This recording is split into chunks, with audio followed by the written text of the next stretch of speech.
السلام علیکم دوستو، تو کیسا چل رہا ہے سب؟ آج کی ڈیٹ میں جو پنجاب کی عوام اس آرمی کے خلاف نکلی ہے اور جا کے ان کے گھروں کو آگ لگائی ہے، اس بات کو حمید گل صاحب اور آپ کے ولی خان، باچا خان، یہ لوگ بہت پہلے ہائی لائٹ کر چکے تھے۔ اور ہمارے جرنیلوں کی یہ حرکات، یہ ان کی ان عادات کی باقیات ہیں جو ان کو ایسٹ انڈیا کمپنی اور انگریز حکومت نے دی تھی۔ اب 1857 کی آزادی کی تحریک کے بعد اس انڈین آرمی پہ کچھ رولز اپلائی کیے گئے۔ آپ کی کوئین نے Magna Carta of the people of India کے نام سے کچھ دستاویزات بھیجے، اس میں کچھ ریفارمز تھیں، اور ان میں سے کچھ ریفارمز عام عوام کے لیے تھیں اور کچھ آرمی کے لیے تھیں۔ تو عام عوام کے لیے جو اس میں ریفارمز تھیں، اس میں بات کرتے ہیں، اس سے پہلے آرمی کے پوائنٹس پہ آتے ہیں۔ اس میں سب سے پہلا پوائنٹ یہ تھا کہ آرمی کو عام عوام سے آئسولیٹ کرنا ہے۔ آپ کے جرنلسٹ، آپ کے نیوز پیپر، آپ کے میگزین، ان ساری چیزوں کو آرمی کے اہلکار سے دور رکھنا ہے۔ اور یہ وہ انڈین سپاہی ہیں جو ہندو، مسلمان، سکھ، عیسائی یا ایسے لوگ جو یہاں کے مقامی تھے۔ اب انڈین آرمی تو آ کے 1947 میں 2 حصوں میں ہوئی، 3 حصے انڈیا کو گئے، ایک حصہ پاکستان میں آیا۔ تو ہمارے کچھ جرنیل اپنی وہ عادات بھی اپنے ساتھ ہی لے کے آئے، اور ان میں سے ایک آئسولیشن کی تھی، اور آج کی ڈیٹ میں وہ آئسولیشن اس حد تک بڑھ چکی ہے، اب ہمارے کچھ جرنیل عدالت، عدلیہ، آئین، ان چیزوں سے بھی بالا تر ہے۔ آپ کو میں ایوب خان یا پھر یحییٰ خان یا ضیاء الحق ان کی بات نہیں کرتا، انہوں نے آئین توڑے، جو بھی کیا۔ آج کی ڈیٹ کی مثال میں آپ کو باجوہ صاحب کی ایگزامپل ہے۔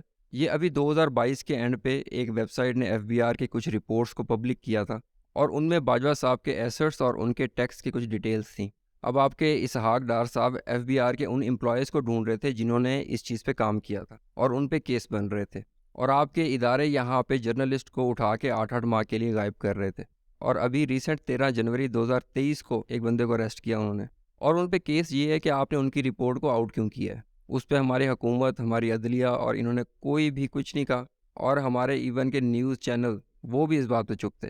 اب آپ کی ایلیٹ کلاس اور آپ کی آرمی کا کمبینیشن جو اس ملک میں بنا تھا، جو آج بھی چل رہا ہے، اور یہ ایک دوسرے کو بچا رہے ہوتے ہیں، اس کا بھی سٹارٹ 1947 کے بعد ہی ہو گیا تھا۔ آپ کے مرزا صاحب جو کہ ایک اسٹیبلشمنٹ کے بندے ہیں، انہوں نے ایوب خان کو ویلکم کیا کہ آئیں آپ حکومت کریں، اور پھر ایوب خان نے اپنے جاتے جاتے یحییٰ خان کو حکومت دی کہ بھائی آپ کرو، اور اس چیز نے آرمی کو کانفیڈنس دیا کہ یار اس ملک کے مسئلے صرف آپ ہی حل کر سکتے ہو، اور نہیں کوئی حل کر سکتا۔ اور اس میں مزے کی بات یہ بھی ہے کہ ہمیں قائد اعظم کے بعد کوئی اچھا لیڈر ویسے بھی نہیں ملا۔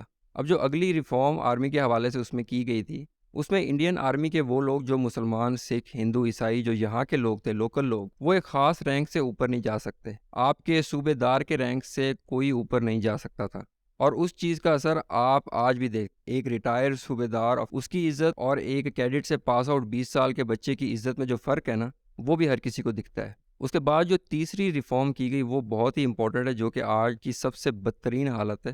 اس میں آپ کے 2 ٹائپس ہیں، ایک آپ کا DHA ہے، اور ایک آپ کی اداروں پہ حکمرانی ہے۔ کوئی ادارہ اٹھا کے دیکھ لو، آپ کا وابڈا، آپ کا ایجوکیشن، ہیلتھ، کوئی بھی سیکٹر دیکھ لو، اس کے ہیڈ کے طور پہ آپ کو ہمیشہ ریٹائر جنرل ہی ملے گا۔ اب یہ اس ریفارم کی شکل ہے جو اس ٹائم پہ انگریزوں نے کی، اور اس میں یہ تھا کہ کوئی بھی ہندوستان کا علاقہ جو کہ امپورٹنٹ ہے، جہاں سے بیٹھ کے ہندوستان کو ایزیلی کنٹرول کیا جا سکتا ہے، وہاں پہ کوئی بھی آرمی کا آفیسر یہاں کا لوکل نہیں ہوگا، وہ ہمیشہ کوئی انگریز آفیسر ہوگا، اور اسی کا اثر ہمیں ہر جگہ پہ دکھتا ہے۔ ایون کہ آپ کا ریسنٹ جو آپ کا CPEC بنا، اور اس کے بعد آپ کی گوادر کی پورٹ ہے، تو آپ کے گوادر کی ساری پلاٹنگ جو ہے وہ آپ کے کچھ جرنیل ہی ہینڈل کر رہے ہیں ان کو، اور جو وہاں پہ مقامی ایک عرصے سے کام کر رہے تھے، ان کو اس جگہ سے ہٹا کے ان کو ایک اور روڈ بنا کے دیا گیا کہ آپ اپنا کام یہاں کریں، اور جو مین ایریا، اس ایریا کا ہب ہے، وہ سارا ان کے ہاتھ میں۔ اور اگر اس کی ایک اور ایگزامپل دیکھنی ہے تو آپ اپنے کسی بھی کوئٹہ کے دوست سے پوچھ لو کہ وہاں پہ قبضے کیسے ہوتے تھے۔ اس ملک کے حالات اسی ٹائم پہ ہی ٹھیک ہو سکتے ہیں جب اس جادو کی چھڑی کو کوئی اچھا انسان آ کے پکڑے گا۔ اب اس میں یہ بات نہیں میں کر رہا کہ آپ کا کوئی آرمی ڈکٹیٹر اس چیز کو آ کے کرے، ایٹ لیسٹ وہ اپنے کام سے کام رکھے۔ اور ابھی انڈیا کے میجر کا ایک جو بیان آیا تھا، I was giving this speech at Oxford University, and there were a few Pakistani students sitting. And they said, India اپنے آپ کو بہت بڑی ڈیموکریسی کہتا ہے، یہ کہتا ہے، وہ کہتا ہے، یہ سب جھوٹ ہے۔ اچھا ٹھیک ہے، آپ کے فادر کیا کرتے ہیں؟ My father is a corps commander in the Pakistan Army.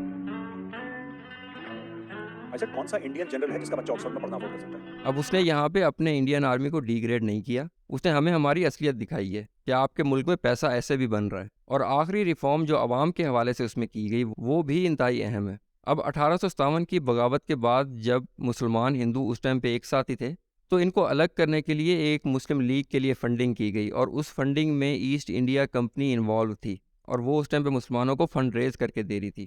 اور اس ٹائم مسلمان اور ہندو علیحدہ ہوئے، چلو ٹھیک ہے، ایک ملک بن گیا، اب یہ اچھی بات ہے۔ بٹ اس کے بعد 1971 میں ہمارے جرنیلوں نے پھر سے وہی کام کیا، اور آپ کا بنگلہ دیش آزاد ہوا، اور اسلام آباد سے جو پرسن کی بو آتی تھی انہیں، اور اگر آج آپ نے اس کی ایک اور ماڈرن شکل دیکھنی ہو تو وہ آپ کی فرقہ واریت ہے، اور وہ آپ کی علاقہ بندی ہیں۔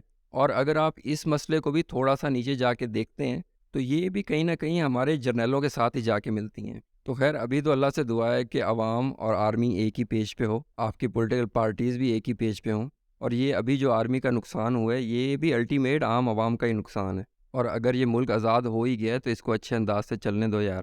اور اگر کسی بھائی کو میری کوئی بات بری لگی ہے تو اس کے لیے معذرت، انتہائی معذرت، ورنہ بھاڑ میں جاؤ۔ اللہ حافظ۔